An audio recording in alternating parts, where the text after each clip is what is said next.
Welcome to Praying Through the Bible, number 41, number 6, a prayer that separates. Take time to be holy is a song that annoys me. While the church is singing Take Time to Be Holy, inside my head, I am annoyingly asking myself, aren't we supposed to be holy all the time? Think, people, the name saint itself means holy one, and we are saints.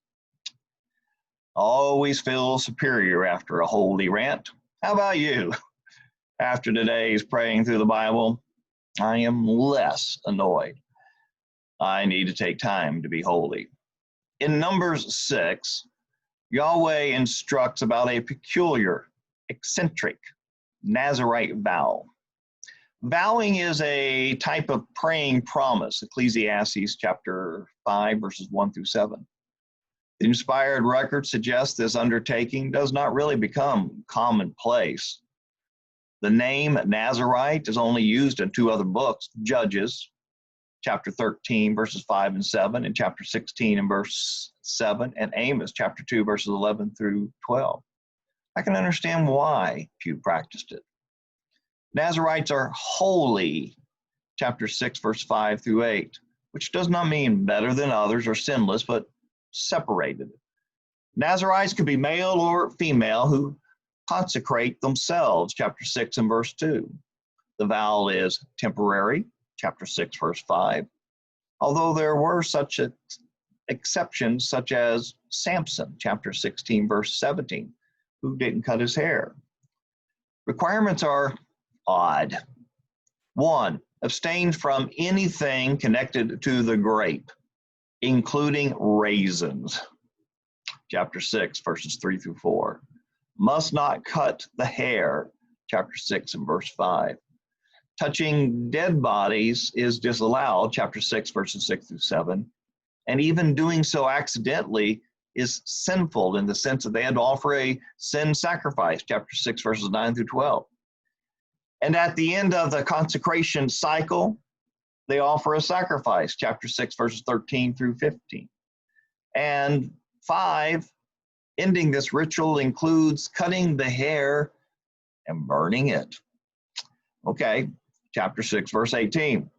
Honestly, these requirements made no sense whatsoever to me at first.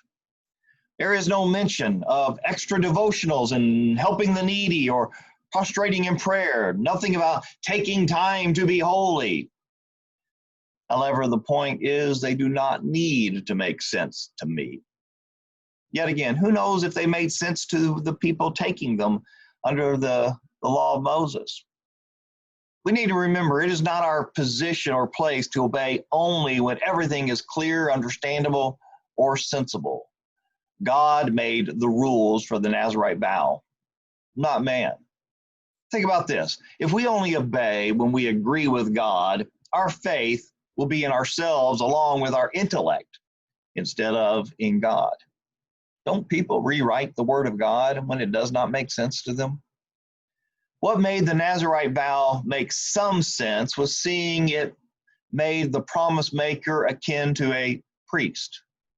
Both lived a life of separation and dedication. In Hebrew, the words for Nazarite, abstain, and separate are all related. Therefore, a Nazarite vow meant taking time to be holy. I wonder if it was a reminder that all Israelites were a kingdom of priests. Exodus chapter 19, verse 6. We today are a kingdom of priests. Revelation chapter 1, verse 6. I also wonder if taking the Nazarite vow helped others walk in the steps for a little while of a Levitical priest, helping them to understand who represented them before God. Walking in the shoes of others is always helpful. There is more I do not know than I know about this strange vow. Under Jesus' covenant, we have no Nazarite vow, even though as a Jewish Christian, Paul possibly kept that vow, Acts chapter 18, verse 18. However, we should observe times of abstaining and separation, such as fasting, which includes prayer. Matthew chapter 6, verses 16 through 18, and 1 Corinthians chapter 7 and verse 5. But some today consider any abstention or practice of such eccentric, and few practice being separate from their own life patterns. We need a break from our own life patterns, I think. Yes, we can all make the holy rant saying all our life is to be lived being holy. Therefore, I don't need to take time to be holy, such as fasting. Still, there are times when we need to take time, extra time, to be holy. Prayer challenge. Pick a time to dedicate yourself temporarily and especially to God. Use this to pray, promise, or fast. Fasting can be done by giving up food or water for a period, social media for a week, or whatever you choose. Live even more separated from the world and even from yourself, and learn God's lessons of holiness. Start praying. This has been Praying Through the Bible number 41, number 6, a prayer that separates.